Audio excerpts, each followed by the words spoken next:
Friends, how are you all?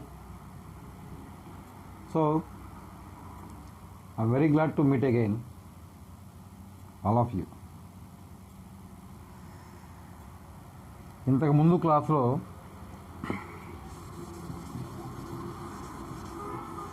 Members గురించి చెప్పాను. ఇప్పుడు మెయిన్ క్లాసెస్ నేను చెప్పినట్టు ఫైల్ మేనేజ్మెంట్ స్టార్ట్ చేద్దాం అనుకున్నాం. కానీ అడిగింది ఏంటంటే చాలామంది ప్రొసీజర్స్ కూడా చెప్పమని అడిగారు. ప్రొసీజర్స్ అండ్ ప్రోటోకాల్స్, ఇది ఒక చిన్న క్లాసే, కానీ it's most important for your entire service. So ఈ క్లాసు ఇది అయిపోయిన తర్వాత నెక్స్ట్ ఒక 2-3 డేస్ నుంచి మెయిన్ సబ్జెక్టు స్టార్ట్ చేద్దాం. ఓకే, సో ఇవాళ చెప్పేది ప్రొసీజర్స్ అండ్ ప్రోటోకాల్స్.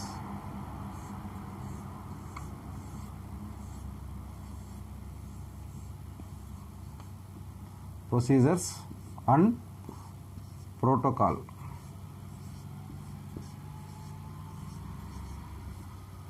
ఇది చాలా ఇంపార్టెంట్. విధి విధానాలు, పద్ధతులు, తెలుగులో చెప్తే విధి విధానాలు, పద్ధతులు. ఇవి ప్రతి ఎంప్లాయీకి, గవర్నమెంట్ సర్వీస్లో ఉన్న ప్రతి ఎంప్లాయీకి కూడా బైబిల్ అనేటువంటి, బైబిల్ లాంటిది అయినటువంటి డిస్ట్రిక్ట్ ఆఫీస్ మాన్యువల్లో ఉంటుంది. ఈ డిస్ట్రిక్ట్ ఆఫీస్ మాన్యువల్ అనేది 1959లో తయారైంది. అది దానికి అమెండ్మెంట్లు తెచ్చుకుని దానిలో మోడిఫికేషన్లు చేసుకుని 1979లో పబ్లిష్ అయింది. First publication of district office manual is in 1979. అప్పటి నుంచి ఇది ఫోర్స్లోకి వచ్చింది.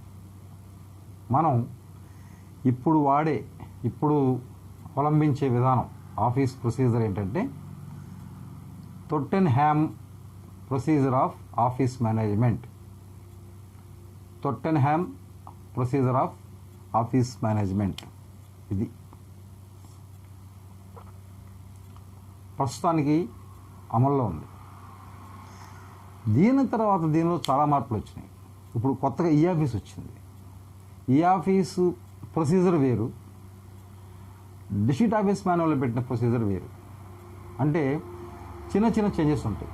అవి తర్వాత అట్లా వస్తాయి. అట్లాగే డిఓఎం, డిస్ట్రిక్ట్ ఆఫీస్ మాన్యువల్ కూడా ప్రతి టాపిక్లోనూ కొంచెం అందుకుంటూ ఉంటుంది. Okay, procedures. అన్నిటికంటే ముఖ్యమైనది ఏంటంటే మనం ఒక ఎంప్లాయీగా మనం తెలుసుకోవాల్సినటువంటి అతి ముఖ్యమైన విషయం, we are called as public servants. అందరికీ తెలిసి మాట.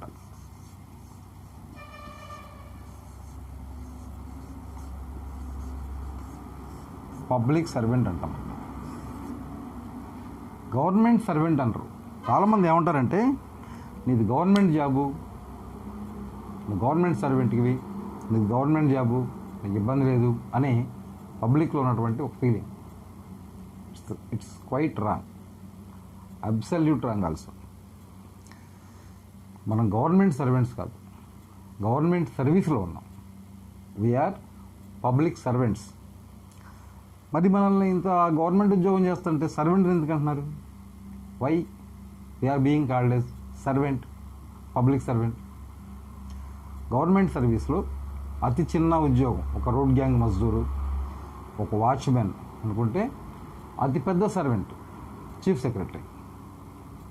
ఆయన్ని కూడా పబ్లిక్ సర్వెంట్ అని అంటారు.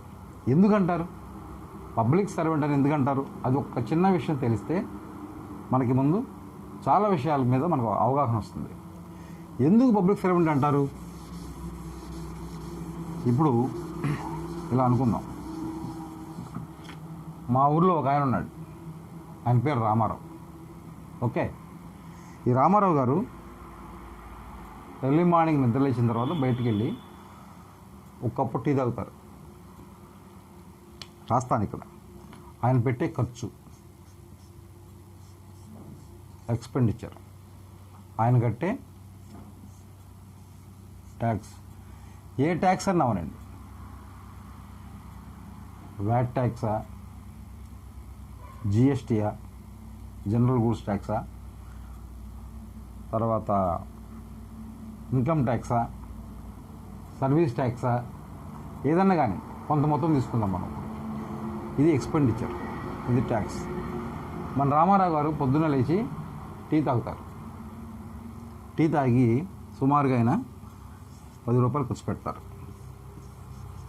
₹10 ఖర్చు పెట్టాడు. దీనిలోంచి సుమారుగా ఒక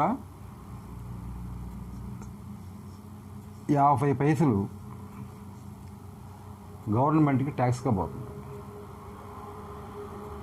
టీ తాగాడు, ఒక 50 పైసలు గవర్నమెంట్ ట్యాక్స్గా పోయింది. తర్వాత 9ంటికి ఫ్రెష్గా స్నానం గినం చేసిన తర్వాత ఆఫీస్కి బయలుదేరే ముందైన టిఫిన్ చేస్తాడు. ఒక 50 రూపాయలు అవుతుంది. దానిలోంచి ఒక 2 రూపాయలు ట్యాక్స్ కడతాడు. దాని తర్వాత ఆయన మధ్యాహ్నం భోజనం చేస్తాడు. సుమారుగా ఒక 150 రూపాయలు అవుతుంది. దానిలోంచి ఒక 6 రూపాయలు ట్యాక్స్ కడతాడు. ఆయన తెలియదు ట్యాక్స్ కడుతున్నట్టు, కానీ కడతాడు. ఇది మనందరికి తెలిసిన విషయమే. దాని తర్వాత రాత్రికి మంచి బిర్యానీ తింటాడు. ఇంకొక 250 రూపాయలు అవుతుంది. దానిలోంచి ఒక 12 రూపాయలు ట్యాక్స్ కడతాడు. భోజనం అయిన తర్వాత సెకండ్ షోకి వెళ్దామని చెప్పి సినిమాకి పోతాడు. సినిమా టికెట్ ఖరీదు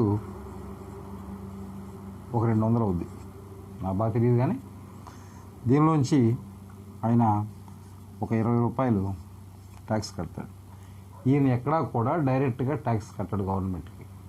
these are all called indirect taxes. Direct tax ఎక్కడ కడతారు మనం? TDS, tax deducted at source. ఎక్కడైతే మనం డబ్బులు సంపాదిస్తున్నామో అక్కడి నుంచే కట్టేది ట్యాక్స్ డిడక్టెడ్ ఎట్ సోర్స్ అంటాం. దాన్ని టీడీఎస్. సింపుల్గా చెప్పాలంటే మనకు అర్థమయ్యే భాషలో ఇన్కమ్ ట్యాక్స్ కడతాం, దాన్ని టీడీఎస్ అంటారు. కన్ఫ్యూజన్ వద్దు, తీసేద్దాం. ఓకే, ఇది. సో ఈయన మొత్తం కలిపి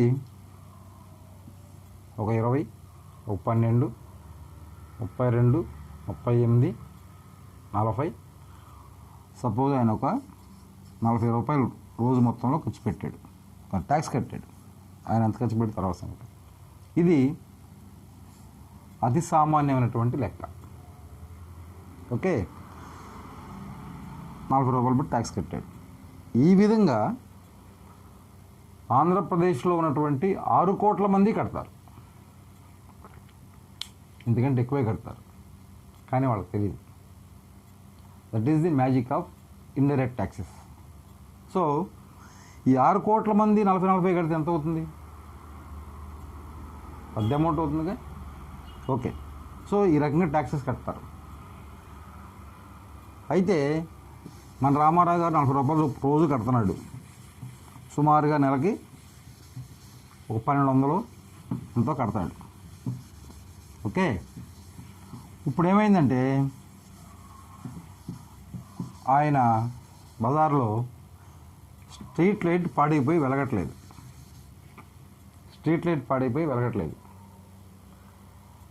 కరెంట్ ఆఫీస్కి ఫోన్ చేస్తాడు, మా బజార్లో లైట్ వెలగట్లేదు, బాగు చేయండి అని చెప్పాను. అది మరి ఆ లైట్ ఆయన బాగు చేసుకోవాలి కదా, ఆయన బజార్లో లైట్ కదా, అది ఆయనకి చేత కాదు. కాబట్టి ఏపీఎస్పీడీసీ వాళ్ళకి ఫోన్ చేస్తాడు. వాళ్ళు వస్తారు, బాగు చేస్తారు, వెళ్ళిపోతారు, ఆయన లైటింగ్ వస్తుంది. ఓకే, మరి వచ్చినందుకు లైన్ మ్యాన్కి డబ్బులు ఎవరు ఇస్తారు?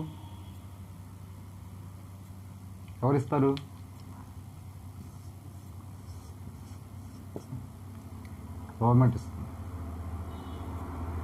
తర్వాత ఆయన బజార్లో చెత్త పెరిగిపోయింది, మా బజార్లో చెత్త పెరిగిపోయింది, క్లీన్ చేయమని చెప్పని పంచాయతీకో మున్సిపాలిటీకో మున్సిపల్ కార్పొరేషన్కో ఫోన్ చేస్తాడు. ఆ వర్కర్ వస్తాడు, క్లీన్ చేస్తాడు. అతనికి జీతం ఎవరు ఇస్తారు? మళ్ళీ గవర్నమెంటే ఇస్తుంది. ఆయన ఇంటి ముందు డ్రైనేజీ పొంగిపోయింది, ఓవర్ఫ్లో అయ్యి ఫౌల్ స్మెల్, చెడ్డ వాసన వస్తుంది. ఆ లైన్ క్లీన్ చేయాలి. ఎవరు చేస్తారు? ఒక డ్రైనేజీ వర్కర్ వచ్చి దాన్ని క్లీన్ చేస్తాడు. మనకి డబ్బులు ఎవరు ఇస్తారు? మన రామారావు గారు ఇస్తాడా? ఎవడు? గవర్నమెంట్ ఆయనకి జీతం ఇస్తుంది. ఈ రకంగా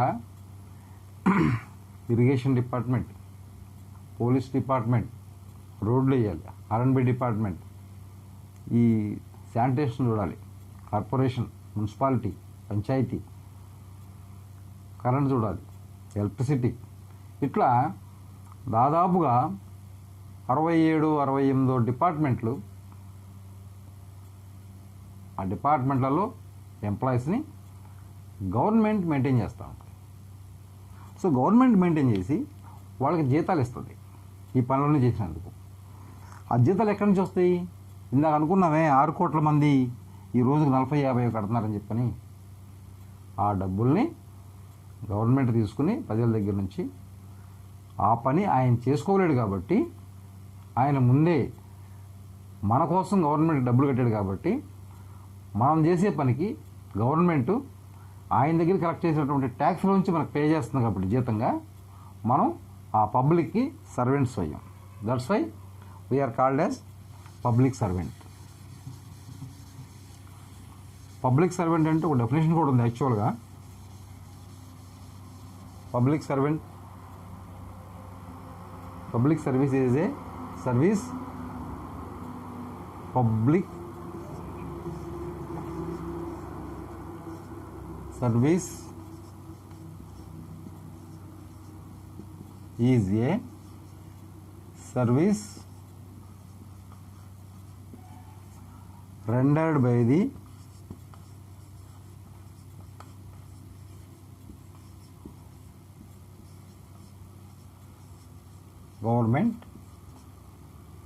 government to serve the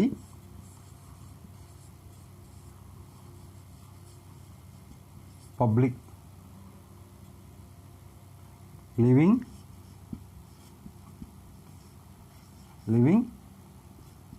in a jurisdiction. ఈ జ్యూరిస్డిక్షన్ ఎందుకు వచ్చింది అంటే ఎవరి కాళ్ళకే ఉంటుంది కాబట్టి, అంటే ఎవరి పరిధి వాళ్ళకు ఉంటుంది కాబట్టి ఇలా అన్నారు. ఇది overall definition public servant, public service. So మనం ఇవాళ 500 రూపాయలు పెట్టి అదేదో థియేటర్లో రిక్లైనర్ సీట్లో సినిమా చూడాలన్నా, మన పిల్లలకి మంచి ఎడ్యుకేషన్ కావాలన్నా, మన కుటుంబానికి సకల సౌకర్యాలు అరేంజ్ చేసుకోవాలన్నా, మన తల్లిదండ్రులు మనం పోషించుకోవాలన్నా, మనం ఆస్తులు సంపాదించుకోవాలన్నా, మన పిల్లలకి పెళ్లి చేసుకోవాలన్నా, మనం కొంచెం ఏదన్నా ఆనందంగానో లావిష్గానో బతకాలన్నా వాహనాలు అవి సమకూర్చుకుని, వీటన్నిటికీ కారణం మనం చేసే ఉద్యోగం. అయితే మనం తీసుకునే జీతం ఆయన కట్టే ట్యాక్స్ కాబట్టి మనం ఆయనకి సర్వెంట్. అంచేత ఇప్పటివరకు ఎవరికైనా ఉందేమో ఫీలింగ్, కానీ ఎవరైతే పబ్లిక్ మీ సీట్ దగ్గరికి వస్తారో ఆయన్ని ముందు గౌరవించండి. ఎందుకంటే ఆయన కట్టే ట్యాక్సే మనకి జీతం. ఎక్కడైనా సరే మున్సిపల్ కార్పొరేషన్ ఎంబ్లమ్స్ చూడండి ఒకసారి, బొమ్మ ఇది పెట్టినా కానీ దాని చుట్టూ ఒక రాసి ఉంటుంది, your taxes at work, your taxes at work అని రాసి ఉంటుంది. ఎంబ్లం మీద. కారణం ఏంటంటే మీ పన్నులతోనే ఈ పనులు మేము చేస్తున్నాం. ఒక రోడ్డు వేయాలి, అది ఆయన కట్టిన పన్నే, దానికి అయ్యే ఖర్చు. ఒక స్తంభం వేయాలి, ఆయన కట్టే ట్యాక్సే, దానికి అయ్యే ఖర్చు. ఆ స్తంభం వేయటానికి కూలీలు, మనుషులు, ఉద్యోగులు కావాలి, వాళ్ళకి ఇచ్చే జీతాలు ఆయన కట్టే ట్యాక్సే. సో పబ్లిక్ లేకపోతే మనకు అసలు ఉద్యోగాలు అవసరం లేదు. ఎందుకని ఎవడు దుడ్డాడు క్లీన్ చేసుకుని, ఎవడు సువేదలేనాడు క్లీన్ చేసుకుని, ఎవరింటి ముందు స్తంభాన్ని బాగు చేసుకుంటే ఇంకా డిపార్ట్మెంట్లతో పనే ఉందండి? లేదు కదా, అవసరం లేదు కదా. సో ఆయన కట్టే ట్యాక్స్ని మనం జీతంగా తీసుకుంటున్నాం కాబట్టి మనకి ఆయన మీద గౌరవం ఉండాలి. ఫస్ట్ నేర్చుకోవాల్సింది ఏంటంటే వచ్చిన ఆయన్ని కూర్చోబెట్టండి, అవకాశం ఉన్నంత వరకు కూడా, అవకాశం ఉన్నంత వరకు కూడా. ఇప్పుడేదో కరోనా ఆ గోడ వేరే, రొటీన్గా చెప్తాను నేను. అవకాశం ఉన్నంత వరకు కూర్చోబెట్టండి, ఆయనతో మాట్లాడండి. అన్నిటికంటే ముఖ్యమైనది ఏంటంటే ఒక ఎంప్లాయీకి ఉండవలసినటువంటి ముఖ్యమైన లక్షణాలు 2. ఒకటి వినటం. ఆయనకి ఏదో సమస్య ఉంటుంది, ఒక 10 రోజుల నుంచో 15 రోజుల నుంచో సంవత్సరం నుంచో తిరుగుతూ ఉంటాడు, అది మీకు తెలిసే ఉండొచ్చు. అయినా సరే ఆయన బాధ ఏంటంటే మీరు పూర్తిగా ఎప్పుడైతే ఆయన సమస్యను విన్నారో ఆయనకి సగం భారం దిగిపోతుంది.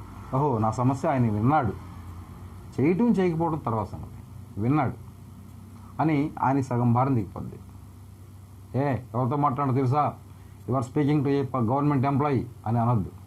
గవర్నమెంట్ ఎంప్లాయీగా మనం ఉండాలంటే పబ్లిక్గా ఆయన ఉంటేనే, ఆయన సరిగ్గా సర్వైవ్ అయితేనే మనం గవర్నమెంట్ ఎంప్లాయీకి సర్వైవ్ కాగలం. అంతేగాని మనకేదో వరంలాగా మన మీద దైవం సంభూతుడిలాగా, మన మీద మహిమాన్వితుడిలాగా ఆయనతో మాట్లాడు. ఆయనకి పనిచేసి పెట్టాకే మనం ఉన్నాం, ఆయనకి పనిచేసి పెడతాకే గవర్నమెంట్ మనల్ని అపాయింట్ చేసింది. సో ఆయనకి పనిచేయటం మన విధి. రెండోది, ఆయనతోటి కొంచెం నవ్వుతూ, listen his problem with a small smile, చిన్న నవ్వు, చిరునవ్వుతోటి వినండి, సగం సమస్య సాల్వ్ అవుతుంది. ఎంప్లాయీకి ఉండవలసిన రెండో లక్షణం ఏంటంటే మీకు వచ్చే ప్రతి రిప్రజెంటేషన్ని ఏ కాగితం అయితే మీ చేతిలోకి వస్తుందో అది either representation, government memo, government GO, government reference, ఏదన్నా కానివ్వండి, దాన్ని పూర్తిగా చదవాల్సిందే. అర్థం కాకపోతే ఇంకొకసారి డిక్షనరీ దగ్గర పెట్టుకోండి, భాష అర్థం కాకపోతే. ఇది మొత్తం పూర్తిగా చదివి దాన్ని అవగాహన చేసుకుంటే కానీ కావాల్సిన పని చేయగలం. నాలుగు చాలామందికి అలవాటు ఏంటంటే ఫస్ట్ పేరా చదువుతారు, రెఫరెన్స్ చూస్తారు, చివరి పేరాకు వస్తారు. ఎందుకంటే ఎక్కడైనా సరే అపీల్ ప్రేయర్ ఎప్పుడు కూడా చివరి పేరాలో ఉంటుంది, చాలామందికి తెలిసిన విషయం ఇది. సో చివరికి వచ్చేస్తారు, కానీ మధ్యలో ఇంకెక్కడో డైరెక్షన్స్ ఉంటాయి, 4వ పేరాలోనో 3వ పేరాలోనో, 5వ చివరికి వచ్చేస్తారు. కింద మీద పడి 4-5 గంటల పాటు ఆ డేటా మొత్తం తయారు చేస్తారు. చేసిన తర్వాత మన హెచ్ఓడి దగ్గరికి పట్టుకెళ్తే, బాస్ దగ్గరికి పట్టుకెళ్తే, ఇదేంటండి, ఇది కాదు కదా అడిగింది, పైన 3వ పేరాలో ఈ లైన్లో ఇమ్మన్నారు కదా, మీరు ఈ లైన్లో తయారు చేశారేంటి, ఇది ఉపయోగపడదు కదా అంటాడు. మళ్ళీ మొదలుగంచి కొట్టుకోవాలి. So each and every paper you receive మీరు ఖచ్చితంగా చదవాల్సిందే. ఎంత చదివితే దానివల్ల 2 లాభాలు. ఎంత చదివితే ముందు ఈ కాగితంలో ఉన్న సమస్య ఏంటో, డైరెక్షన్ ఏంటో, అప్పీల్ ఏంటో, ప్రేయర్ ఏంటో నీకు అర్థమవుతుంది. రెండోది, మనకు తెలియని భాష, మనకు తెలియని మాటలు, కొత్త మాటలు మనకు అలవాటు అవుతాయి. సో దీనివల్ల ఏంటంటే మనం ఫైల్ రాసేప్పుడు మరి రేపు ఇంకొంచెం ఈజీగా, ఇంకొంచెం బాగా, ఇంకొంచెం ఎఫెక్టివ్గా, ప్రశాంతంగా రాయగలుగుతాం. ఇది ఈ 2 లక్షణాలు ఒక ఎంప్లాయీకి ఉండాల్సినటువంటి ముఖ్యమైన లక్షణాలు. సో ఈ 2 లక్షణాలు ఉంటే ఏంటంటే సాధ్యమైనంత త్వరగా మీకు ఎఫిషియెంట్ లేదా హార్డ్ వర్కర్ అనే పేరు ఖచ్చితంగా వస్తుంది. పొద్దున 10 అయింది, ఆఫీస్కి వచ్చేసాం, సాయంత్రం 5 అయింది, ఇంటికి వెళ్ళిపోయాం, అయిపోయింది. అది కాదు. ఏం చేసాం? మన దగ్గరకు అప్పీల్ వచ్చింది, ఏదో ప్రాబ్లం ఉంది, దాన్ని సాల్వ్ చేసే రకంగా మనం పనిచేయగలిగితేనే మనకు ఒక సాటిస్ఫాక్షన్ వస్తుంది. మీరు దేవుణ్ణి నమ్మితే పుణ్యం కూడా వస్తుంది, దేవుడిని నమ్మకపోతే కనీసం నీకు సెల్ఫ్ సాటిస్ఫాక్షన్ వస్తుంది. ఇవాళ పలానా వాడికి ఇప్పుడు నుంచో పెండింగ్ ఉన్న పని ఇవాళ చేయగలిగాను అనే సాటిస్ఫాక్షన్ వస్తుంది. ఇది ఒక angle. Okay, so dos do nots ఇట్లాంటివి మనం ఎప్పుడైనా సరే ఇంకొక సెక్షన్కో, ఇంకో డిపార్ట్మెంట్కో, ఇంకొక వింగ్కో పోతే అక్కడ ఎవరిదన్నా సీటు ఖాళీగా ఉంటే దయచేసి ఆ సీట్లో మీరు కూర్చోవద్దు. మీరు ఎవరి కోసమైతే వెళ్ళారో ఆయన వచ్చే వరకు ఉండండి. ఎదురుగా సీటు ఉంటే కూర్చోవచ్చు, కానీ ఆయన సీట్లో కూర్చోవద్దు. ఎందుకంటే ఎవరి సీటు వాళ్ళకి పవిత్రమైంది. ఎందుకంటే మనం ఉద్యోగం చేసే సీటు మనకు అన్నం పెట్టేది. మనకు అన్నం పెట్టే సీట్లో ఇంకోటి వచ్చి కూర్చుంటే చాలా చికాకుగా ఉంటుంది. కూర్చోకూడదు. నా సీట్లో నేనే కూర్చోవాలి, నీ సీట్లో నువ్వే కూర్చోవాలి. Unless and until I give permission and unless he is superior than that of our seat. మన సీటు కంటే కూడా, మన ఉద్యోగం కంటే కూడా ఆయన సుపీరియర్ ఆఫీసర్ అయి ఉంటే కనుక మన సీట్ ఆఫర్ చేస్తాం, లేదా కూర్చుంటారు వచ్చి ఖాళీగా ఉంటే. లేదా మన మిత్రుడు మన పక్క సెక్షన్లో పనిచేసే అయినా, పక్క డిపార్ట్మెంట్లో పనిచేసే అయినా, వేరే డిపార్ట్మెంట్ అయినా వస్తే మనం ఆఫర్ చేస్తే కూర్చోవచ్చు, కానీ ఆయన లేకుండా, ఆయన పర్మిషన్ లేకుండా ఆయన సీట్లో మీరు కూర్చోవద్దు. ఇది ఇంకొక ఇంపార్టెంట్ పాయింట్.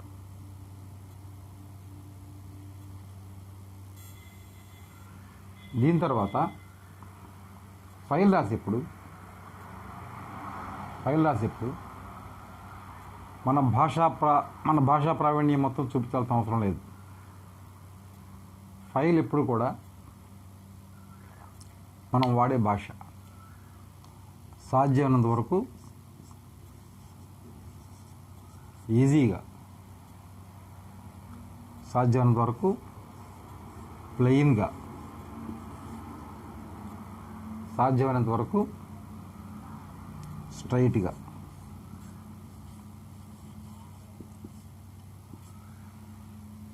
ఉండేట్టు చూసుకోండి. ఎందుకంటే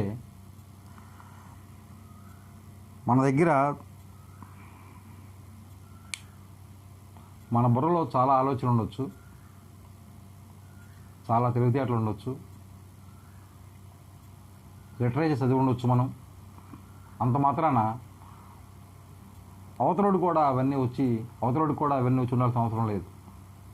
కాబట్టి ఏంటంటే ఫైల్లో రాసే భాష సాధ్యమైనంత వరకు ఈజీగా, ప్లెయిన్గా, స్ట్రైట్గా ఉంటే ఏంటంటే క్లియర్గా అర్థం అవుతుంది.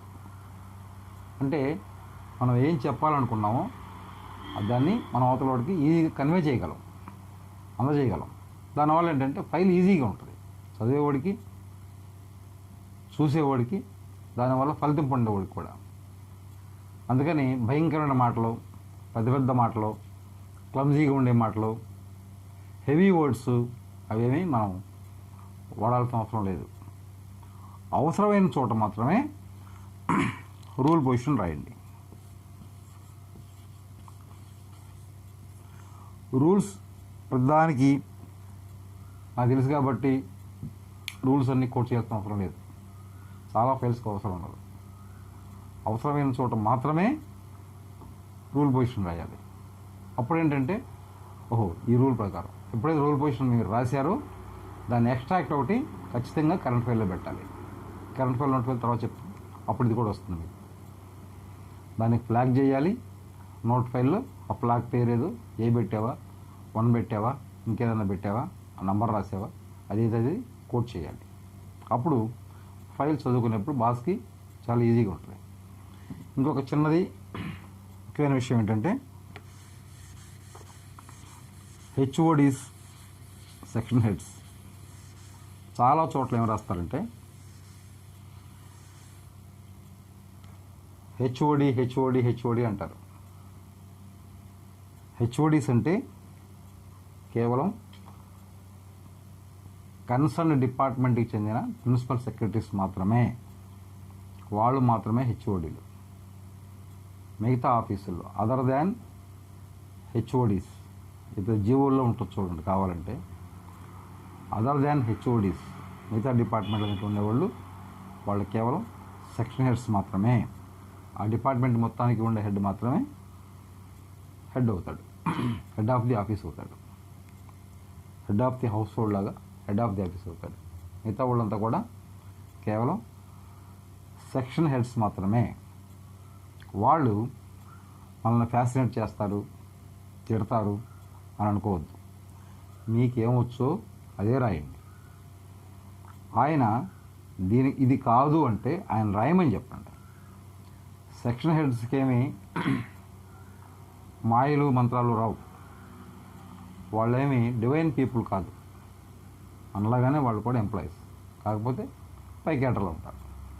ఎవరైనా సరే కింద ఎంప్లాయీ ఫైల్ ఎవరైతే కేస్ క్లార్క్ ఫైల్ పుటప్ చేస్తాడో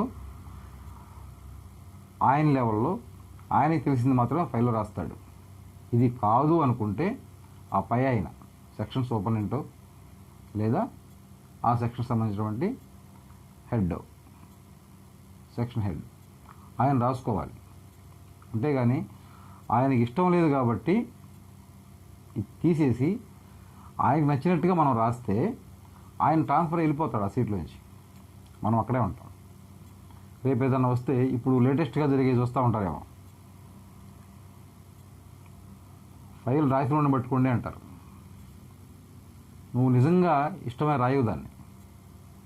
మీ హెచ్ఓడి మీ సెక్షన్ హెడ్ ఎవరైతే ఉన్నారో ఆయన డైరెక్షన్ ప్రకారం రాస్తావు.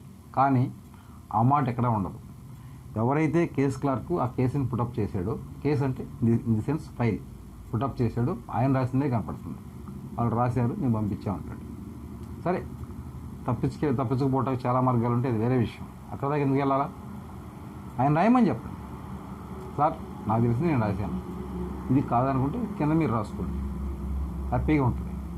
అప్పుడు ఆయన రిమార్క్సే ఉంటాయి, ఆయన హ్యాండ్ రైటింగ్తోనూ, ఈ ఫైల్ అయితే ఆయన టైపింగ్తోనూ ఉంటాయి, ఆయన ఈ ఆఫీస్ కీ కింద. అంతేగాని ఆయనకు నచ్చినట్టుగా రూల్స్ అన్నీ బైపాస్ చేసి, కండిషన్లు బైపాస్ చేసి, ప్రొసీజర్ని బైపాస్ చేసి రాస్తే అది ఎవరైతే కేస్ క్లార్క్ ఫస్ట్ సంతకం పెడతాడో ఆయన మెడకే చుట్టుకుంటుంది. సో బాధపడద్దు. ఇది ఇంకో విషయం. సో ఇట్లాంటివి ఇంక చాలా ఉన్నాయి. నెక్స్ట్ నుంచి ఫైల్ మేనేజ్మెంట్ దగ్గర నుంచి మిగతా విషయాలు కూడా డిస్కస్ చేద్దాం. సో నా నెక్స్ట్ క్లాస్ ఫైల్ మేనేజ్మెంట్తో మొదలవుతుంది. ఈలోపు ఇంకెవరన్నా సబ్స్క్రైబ్ అవ్వాలనుకుంటే అవ్వండి. ఏ డిపార్ట్మెంట్కైనా పనిచేస్తుంది ఇది. ఒక డిపార్ట్మెంట్ కాదు, ఒక సెక్షన్ కాదు, ఒక వింగ్ కాదు. ఇది గవర్నమెంట్ సర్వీస్లో ఉన్న అందరికీ ఉపయోగపడుతుందని నా ఉద్దేశం, నా కోరిక కూడా అదే. కాబట్టి మీ బంధువులు, మీ రిలేటివ్స్, మీ ఫ్రెండ్స్ ఎక్కడున్నా సరే వాళ్ళకు కూడా ఈ లింక్ షేర్ చేయండి, video link. Ask them to subscribe or ask them to see or share the link. Problem లేదు, ఎవరికైతే అవసరం వాళ్ళు చూస్తారు, దీన్ని ఇబ్బంది లేదు. ఖచ్చితంగా మీ సజెషన్స్ ఏమైనా ఉంటే మాత్రం కామెంట్ పెట్టండి వీడియో కింద. నేను ఏదన్నా మార్చుకోవాల్సి వస్తే, తప్పు చెప్పుంటే నేను దాన్ని ఎక్స్ప్లెనేషన్ చెప్తాను అక్కడే. అట్లాగే ఇంకా ఏమైనా మార్పులు కావాలనుకుంటే ఆ మార్పులు కూడా నెక్స్ట్ వచ్చే వీడియోస్లో నేను ఇంప్లిమెంట్ చేసుకోవడానికి, క్యారీ ఫార్వర్డ్ చేసుకోవడానికి వీలవుతుంది. Okay, thank you very much for watching this video. I think it is useful to someone in a minimal number. చాలా తక్కువ మందికి ఉపయోగపడుతుంది అనుకుంటున్నాను. So wait for my next video. Thank you.